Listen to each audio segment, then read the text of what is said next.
Hello everyone, and welcome to episode 219 of Sold with Updike Pugh. I'm Jeff Updike. I'm Weston Pugh, and today we have a great, and I mean amazing house in West Highland Park that you do not want to miss. And in our second segment, we're going to talk about the facts about West Highland Park. I thought you were about to say the facts of life. That is. That is such a good show. My favorite was Joe. I love her. Doesn't surprise me. Blair wore me out, but anyway, we digress. We all knew a Blair growing up. We all. She's the original Karen. Yes.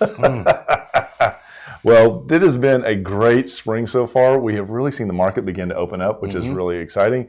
It's still a little bit behind what we would love to see, but we are still seeing houses that move quickly on the market. Then we see some that kind of hang around on the market a little bit. Yeah, it's interesting that it's finding where that line is sometimes is really difficult because the values are still going up, and with inventory being as low as it is, if there's somebody that has missed out on 2 or 3 houses, which still happens in the market today, if they run across something that really meets everything they're looking for, they make a really strong offer. Yes, may not be 10 times or 10% over list. It might not have everything waived in it, but they're making good financial offers.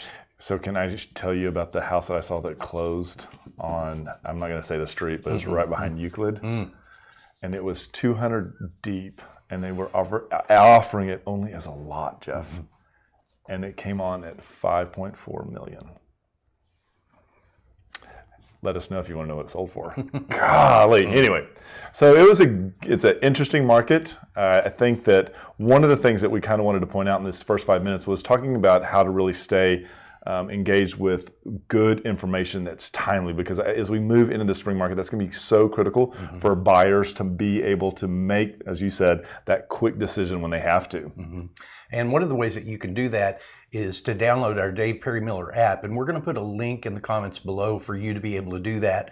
You can save properties in it. You can send us messages through it if you want. It's a really, really great app. The way that I use it most is if I'm in a neighborhood driving through and I want to see if there's something on the market, or I drive by something and I want to see the price, I can open the app and tell it, let it geolocate me, and instantly map's going to show anything around me that is active, any of the contingent statuses. So if it doesn't pop up like that, you would need to reach out to us because it's either in a coming soon status or it's pending or sold. And I love it because when you're out showing properties, of course you book the day before, and then when you get there, something has come on that night or first thing at 6:30 in the morning, and you're standing there with your clients, and this app is amazing because it is so quick, and that geotagging is amazing. So we want you to take a look at that. Let us know what you think. Download it, use it. Be ahead and be smart. It is really important. So let's take a look now at the market in Dallas. Okay, it's I think really interesting. So this week on the Market Watch, it looks like we have an increase of coming soons, 86 units this week, and that is up 25% over the last week. We saw a small uptick in the new active listings in the last 7 days. It's 377 versus last week, which was 370. Option period also increased, and that's up 400 versus 365 last week, and that's a 10% jump. That's probably large in part due to the fact that we are out of the spring break period, and now we have people back in the market looking around. When we move into pending, that is the biggest jump that we're going to see for the entire week. That's up 21% with 171 units versus 141 last week. And sold is just a tiny uptick of 1%, 297 versus 295 last week. So overall, things are trending in the right direction. We are seeing growth as we typically do in the spring market. Also, we have seen a stabilization within the mortgage rates. Right now, 30-year conforming is holding in the mid sixes. Right now, we are at 6.36, and that's just a shy amount off of last week. If you find this interesting, let us know. We can also do this quite easily for any area that you're interested in, whether it's by zip code, school district. We can make that happen. So let's go ahead and jump right into that house. It is 5355 Southern Avenue, and it is amazing, Jeff. This is probably one of the nicest homes I've seen in the last year or so. We have to see a lot of really nice homes, but there's nothing that I've seen lately that I remember is as decked out, detailed, sexy, sweet as this house is. And I will say this much, when we previewed it, they had done a broker open and it was from 2 to 4 and the street was full of agents, full of agents. So this house really did speak to not only the, I'm sure, buyers out there in the droves, but also the agents who can recognize a good deal. One of the things that makes this so great is its location. It is so easy to get north, south because of the toll road and Lemon, but also going east and west. And this is in a little part of Highland Park, but it's in the city of Dallas, excuse me, but it's called West Highland Park, and such a convenient neighborhood. You would be within 2 blocks of my house. Yeah. And you hear me talk all the time about how convenient my place is. It really is, because I have actually house set for you one time, and I was blown away at how quick it is to get anywhere you want to go. And I think that's why we're seeing so many people really gravitate to this. If you're also commuting, Love Field is just a hop, skip, and a jump, probably a $10 Uber ride, if that. If that. And then again, it's really great and easy to get out towards the DFW airport, getting on 183. So one of the things too that you and I know from our experience selling in this area is that proximity to UT Southwestern has really become important for so many people in that line of work. It really has. Whether you're a medical student or a doctor itself, UT Southwestern is really one of the premier medical organizations in the world. They have, since 1985, they have had 6 Nobel Peace Prize winners that have joined and are on staff for them. They run one of the finest medical schools that they've got over 3,000 employees. They've got over 1,900 teaching doctors. So, I mean, it's an incredible organization. It really is, and so that's one of the reasons why we want to point this out. Now, locals only, so if you're not from Dallas, we wanted to point this out. 3 stoplights away down Mockingbird is the Honor Bar, and Honor Bar is a really great place to jump in. Gets a little busy, so plan ahead. This is not definitely one of those last-minute knee-jerks showing up. And I wanted to point out, because this is probably my all-time favorite sandwich here in Dallas, and it is called the Ding's Crispy Sandwich. It is so good. It's not always on the menu, so you got to ask for it, but it really is. It's great. I've had it before, not at Honor Bar, but at one of their sister restaurants, and it is an amazing sandwich. It really, really is. And it's right in the middle of Highland Park Village, so you can go buy your Ferragamos, you can go buy your Hermes, you can go to a Ding sandwich. What else could you ask for? What else? And guess what? You're going to soon one day be able to walk into the Polo restaurant over there that's taking over the restaurant. So we'll see how that plays out. The last point that we wanted to make about the neighborhood is the Central Commons Dog Park. And this is right next door to the Central Christian Church. It is run by them and taken care of by them. It is an off-leash park, a private off-leash park, with a lot of the same rules that we all deal with when we go to any of the City of Dallas off-leash parks. But this is it's a hidden gem. It is, because you and I stumbled upon it 2 years ago when we were previewing a house that was down there behind Brahms. So great area. Again, if you're local only and you're looking to take a walk down to the end of the street with your 4-legged friend, be a good parent, pick up after them, take care of the other dogs that are there as well. Yeah. So it's a great place. So let's go ahead and jump into this amazing house at 5355 Southern Avenue. So this is a wonderful home with wonderful drive up. I love the moody darkness of the outside. I think it creates this mystique about what is behind that wall. And it has a courtyard, and not a lot of houses have courtyards, and it is designed to a T. So as you walk through, again, you come into this central courtyard, and because it is a courtyard and provides privacy from the street, you're able to really create a lot more glass and interest to the house from the front. And those there are little things that they've done to this, like under the bench in the center of that courtyard, they've got LED lighting that comes on. This is the entryway, and as you're kind of looking off to the right to the living room, and we walk over there, you can see the formal dining area, and that is a really large room. Look at the size of those tile, the large format tile. Dimension of this room is actually 17 by 22, vaulted ceiling, timbers on the top. That is actually rolled iron that is on the wall there with the fireplace. and it has seating the entire way down. Again, this has glass on either side, so you have a ton of light through here. They have actually not spared a lot of details. The architect that was involved in this was from 2015. That's Jamie Olsen with Demesne, and they have done phenomenal work. The materials they use throughout this house are stunning, and they work seamlessly together. They really do, and they tie it all together by, like, the ironwork that you saw on the wall is also a dividing factor between all of the large format there. Exactly. And it just pulls the entire room together. Their furnishings, I mean, they fit the house beautifully, but a lot of times when you look at homes, and, you know, in my head, we start removing the furnishings, you don't really have much left. Right. This one's, I mean, this is not the furnishings that look so fantastic. So they went with walnut cabinets throughout, and they also repeated the iron here on the kitchen island as well. This kitchen is an eat-in kitchen with Thermador appliances. What's really great is the additional built-ins that they have here. And when we look in this next picture, you're going to see that there's a seat-in area as well. Well, I was a little bit ahead of myself. That is amazing. This actually faces into the backyard. And this is, I believe, one of 2 sinks that we have here. And there are 2 dishwashers in this house, which really comes in handy if you do a lot of entertaining. You've got a lot of drawer storage in this.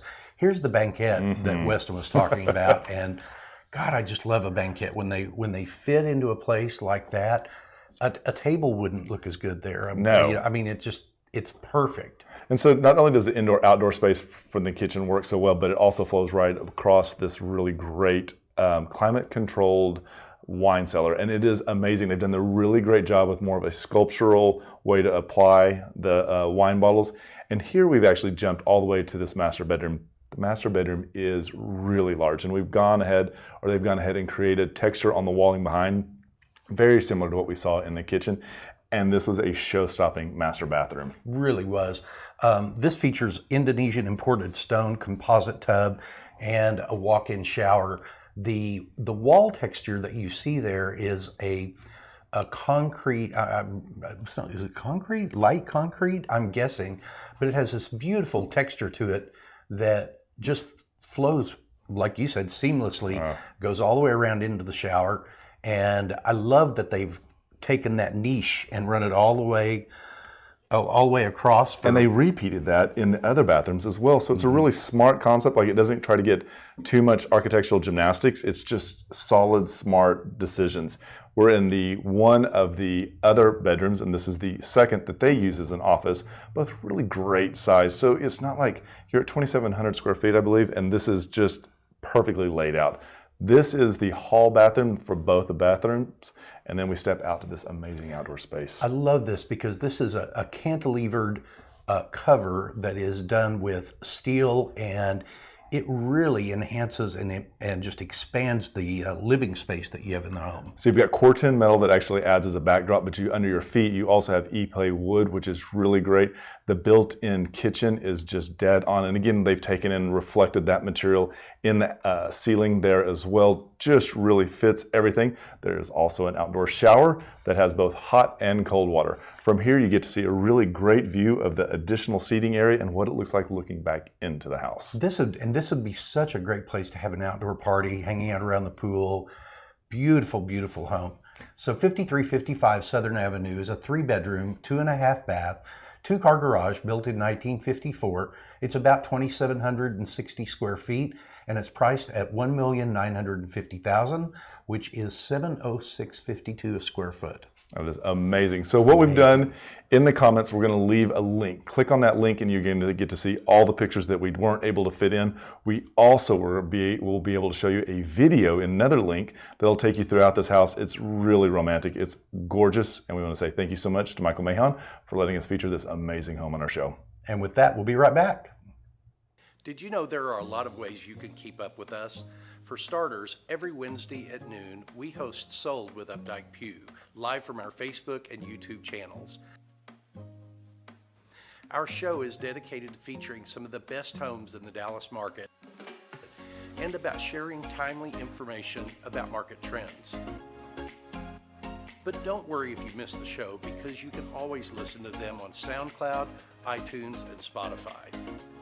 Still want more? Follow us on Instagram where you get a first-hand look at what it's like to be a realtor. And it's not always previewing homes for clients or getting them ready to go live in MLS. Lastly, visit our website and you'll be able to create a custom home search tailored specifically to your wants and needs that's timely and accurate. Whether it's square foot, location, or the neighborhood, we have you covered. If you'd like to know how much your home is worth, we can help with that too. Just visit homeprice.fyi, enter a few pieces of information like your home address, and we'll email you a price. When you're ready to talk real estate, you can reach us online, by phone, or by text at 214-377-2223. And remember, we want to be realtors for life. Hi everybody, welcome to the second segment, episode 219 of Sold with Updike Pugh. I'm Jeff Updike. I'm Weston Pugh, and today we thought we'd talk a little bit about the facts about West Highland Park. You know, it's such an misunderstood part of the town, and we've got a little bit of history for you about it. West Highland Park was established in 1924 as part of Highland Park. Highland Park had actually seceded from the city of Dallas in like 1913. Interesting word And choice. this was this was a part of the city that was separated from Highland Park by the Cotton Belt Railway, that's what the Dallas North Tollway is now. That used to be a rail line running right up through there. And they seceded because they didn't like the response time that they were getting from Dallas. That is exactly right. They were not getting the services they felt like they deserved, and they were willing to take on their own entity to be able to do it. And I bet a young Dallas was okay with that. Yeah, absolutely. Well, and this is in the late 1800s, or I'm sorry, this began in the late 1800s Right. when wealthy people started buying all of this land. Yep. And that was actually, that whole section, I'm pointing right over there because it's literally right over there, was part of a huge farm. Correct. So, I mean, I believe even part of my neighborhood was that part of that. What was the name of that family? Sorry. I can't find it right now off the top of my head. Daniels, the That's Daniels right. family. And so in 1913, that was when they told the state of Texas that they wanted to incorporate a separate town, and city of Dallas was like, fine. Well, to kind of help make everything a little clearer, we have a really clear map that gives you a really good illustration. And it's surprising to me that West Highland Park in this map goes above north of Mockingbird. That's interesting. No. It does not. Okay. No, it goes right up to Mockingbird. Like everything on the south side, the south side of Mockingbird has a Highland Park address. Everything on the north side of the street has a Dallas address. Let's start that again. So in this map right here, you can, it's fine. So we've got a map here to kind of help make things a little clearer, and you can see it really starts south of Mockingbird. That is correct, and goes over to West Side, which is the main road that comes right down through that area. It would be on the left-hand side here, and then kind of snakes its way down to Lemon Avenue. Interesting. Everybody always thinks that it goes all the way to Inwood, and it really doesn't. That is interesting. Well, we've also got a slideshow of what houses look like in this area because it's a really unique set of homes. Originally, they were built in the 1940s, and we have a good combination of the homes, and they were roughly under 2,000 square feet, maybe 24, but they were smaller homes. And as you can see here, they had tons and tons of charm in these houses, and they have all retain their value. And most of the new home construction is kind of retaining that charm. There are some that get a little bit more to the modern side, but the majority of them come up and fit right into the neighborhood. Median home value in the neighborhood is about $835,000, and there are currently homes listed everywhere from $600,000 to $2.7 million. And lot values in this area are also between $400,000 and $700,000, depending on the location. You know, one of the things are the deeper the lot, the more likely they are to jump on these houses. And part of the original cottages were between 1,500 and about 2,800 square feet, but most of the newer houses are anywhere from 4,500 to, well, just up. And you know, it is still one of the go-to neighborhoods. I feel like if you're familiar with Dallas and looking to move up, these are some of the great areas to jump in and get either an original small house or, like you see here, one of the larger homes that's new construction. Yeah, it's a really thriving part of the city, and it draws a lot of people to it because of, especially in the Highland Park side, because you do, while you pay Highland Park city taxes there, you do get the benefit of Highland Park police response times, medical response times, fire department response times. You're paying for it and you get it here. Yep. The unfortunate thing is this part is still in Dallas School District. So you do not pay Highland Park school taxes, you pay Dallas school taxes, but DISD is still the school for that neighborhood. Well, this is a great neighborhood. If you are looking to stay inside of Mockingbird, this is a definite neighborhood that you can check out that has a ton of walkability, lots of proximities to shopping, dining, and commuting. And so, I don't know how we're going to wrap that up. So, Okay. So do you want me to add something onto that, and then you say the? Yeah, you can go ahead and say whatever, and then I'll just say it, and I will be right. Okay. So if you'd like to take a look at any of the homes in the neighborhood, reach out to us. We would love to make that happen. And just remember, we want to be realtors for life. When you're ready to talk real estate, you can reach us online, by phone, or by text at 214-377-2223. And remember, we want to be realtors for life.